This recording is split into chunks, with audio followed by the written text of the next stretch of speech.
I was diagnosed with atrial fibrillation. I believe it was around maybe 2016. So I was right around 390 pounds, could have been a little more, but 390 pounds is the heaviest that I actually have recorded. I was 410 pounds before, but I didn't take any pictures and anything like that. So basically, guys, I woke up one morning and, about to go to work. I had to be there at 7:30. So I wake up and I just feel like my heart is out of rhythm.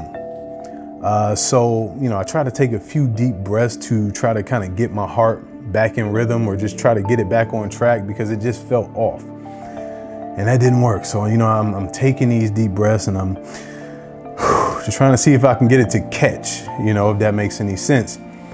And to no avail. It never happened. So I, of course, went to work, and I should have gone to the doctor immediately. I should have called off or taken time off or done what I had to do, but I did not. I worked the full day. And, I knew in my head, I'm like, this hasn't subsided, so I have to go to the doctor after this.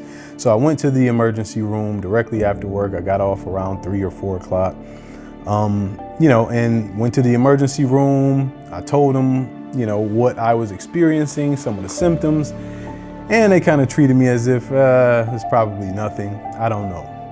But long story short, they hooked me up to the EKG, and I was diagnosed with A-Fib, atrial fibrillation. So, that's what the nurse came back and told me. She said, you're currently in A-Fib, and you have 2 options. One, we could pretty much shock your heart to reset it, but that means that my heart would stop for a split second.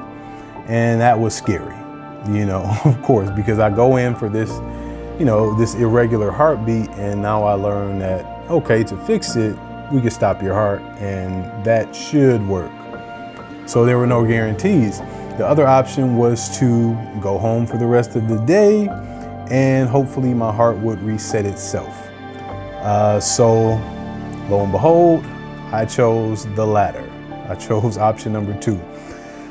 Went home, and my daughter was with me throughout that process. My then wife, my daughter was with me in the waiting room, when I was being diagnosed, and it was just scary.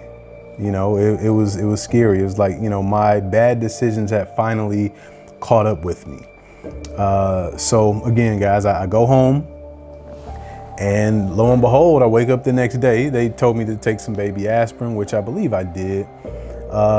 And I woke up, my heart was back in rhythm, and that was that for the most part.